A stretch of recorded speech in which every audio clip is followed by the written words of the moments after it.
Okay, everybody, I'd like to do a little talk about Python and Boolean comparisons and Boolean conditions.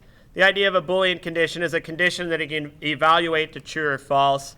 Like, for example, 1 is equal to 1. That in Python evaluates to true. Okay? And, of course, we could do a 1 is less than 5, evaluates to true. 1 is greater than 5, evaluates to false. We could put, so that's greater than, lesser than. We can do greater than or equal to. All right, so 1 is, or lesser than, lesser than or equal to. And we can reverse it. 2 is less than or equal to 1. That will be false because 2 in this case is greater than 1. So you've probably seen these. You've done them in math classes before, maybe. And so you get the idea here. So here are all of our main operators. We could put 1 is not equal to, that's exclamation mark, like so.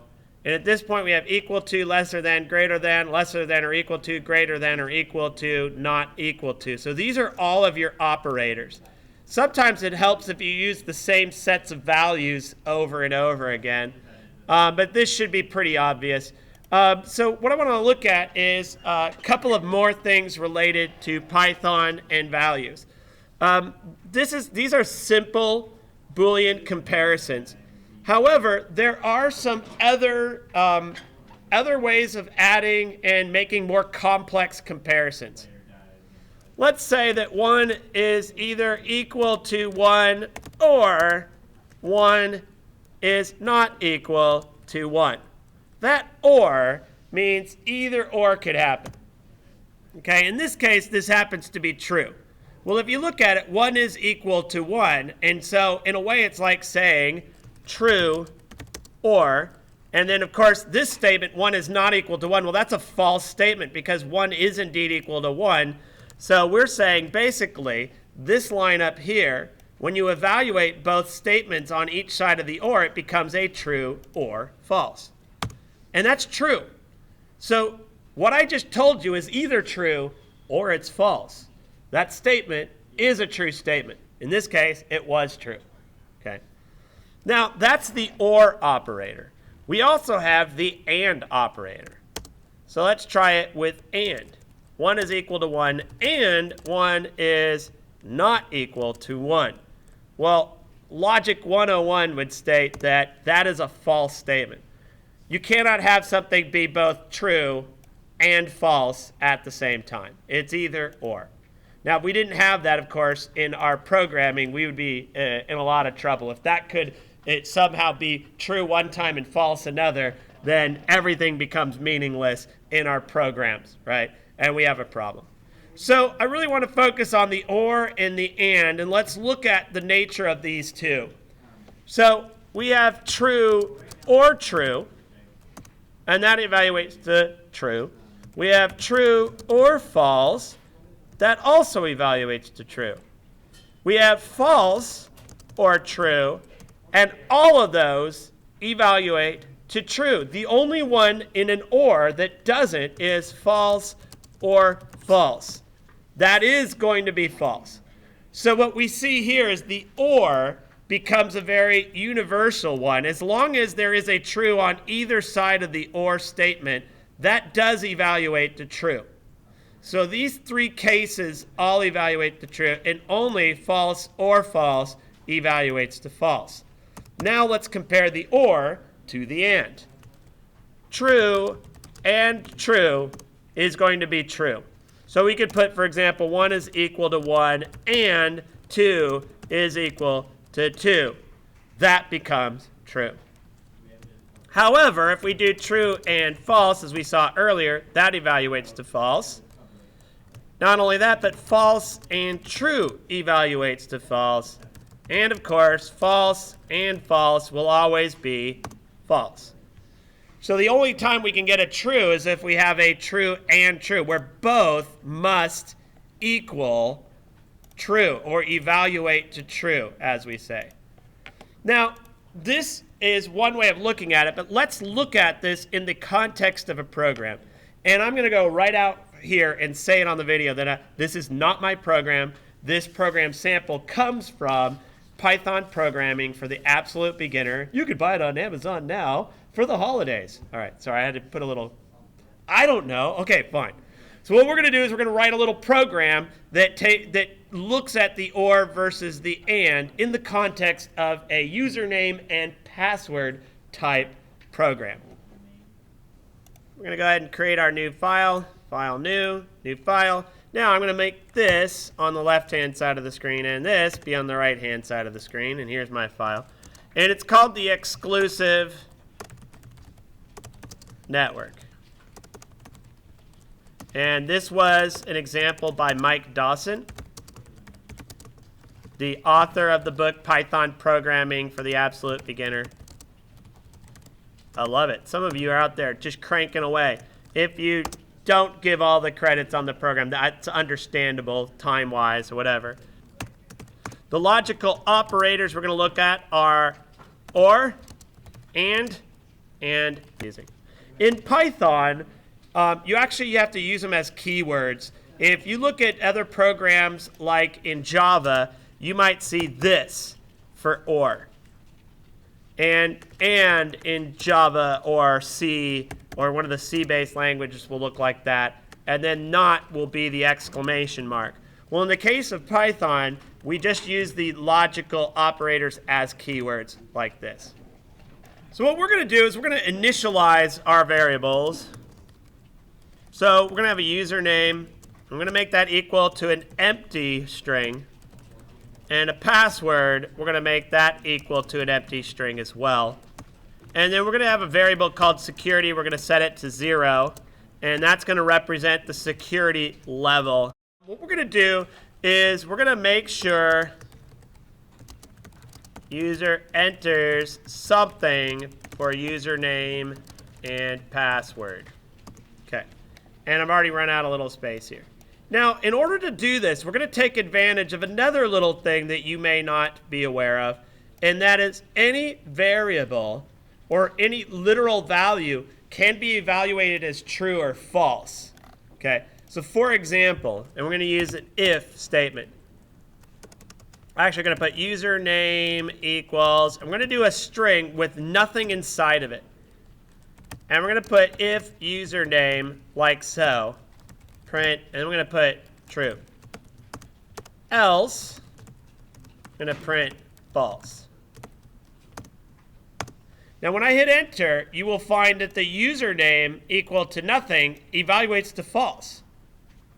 That's because in this case, this username has nothing in it. So we call that a false value. And Python lets you check for variables and values to see if they're empty or not.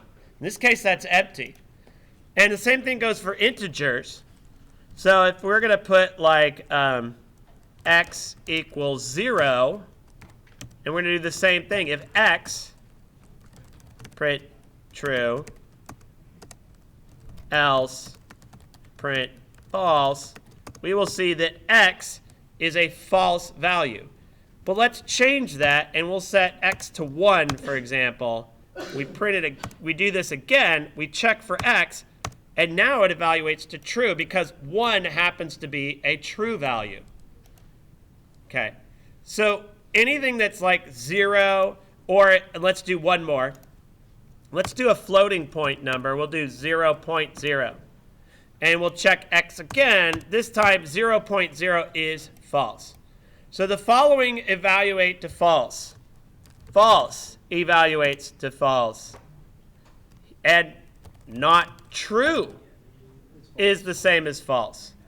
And here's our third logical operator, not. Not true is false. Not false happens to be true. So not basically negates or reverses it. So not true is false, not false is true, not x. So let's do this. If instead of if x, if not x. In other words, we're saying if x happens to not be a true value, and now we're going to change it.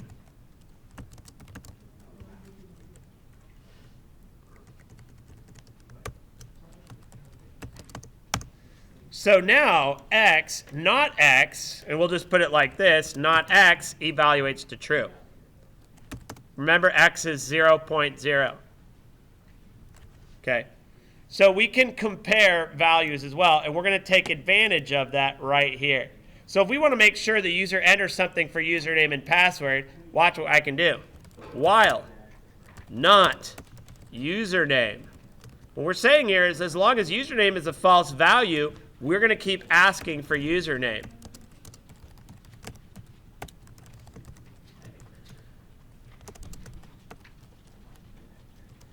Okay? And let's just run this and try it out.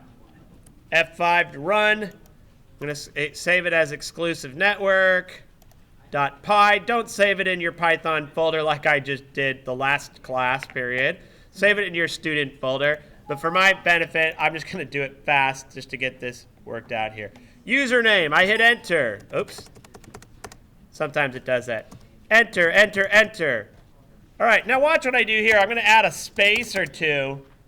I hit enter. It likes space. What? It likes spaces. Why does that work? So let's take a look at this. Not username evaluates to false.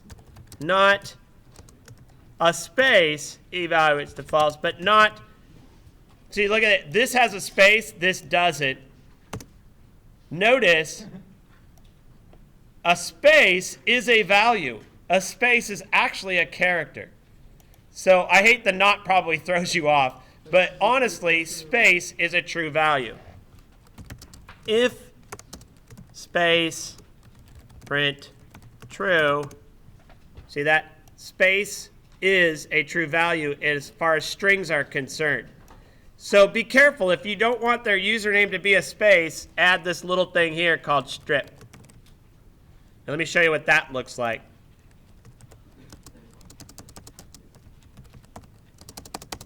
I put a bunch of spaces before and after, and I hit that, and look what happens. It gets rid of leading and following spaces. And let's just do something here.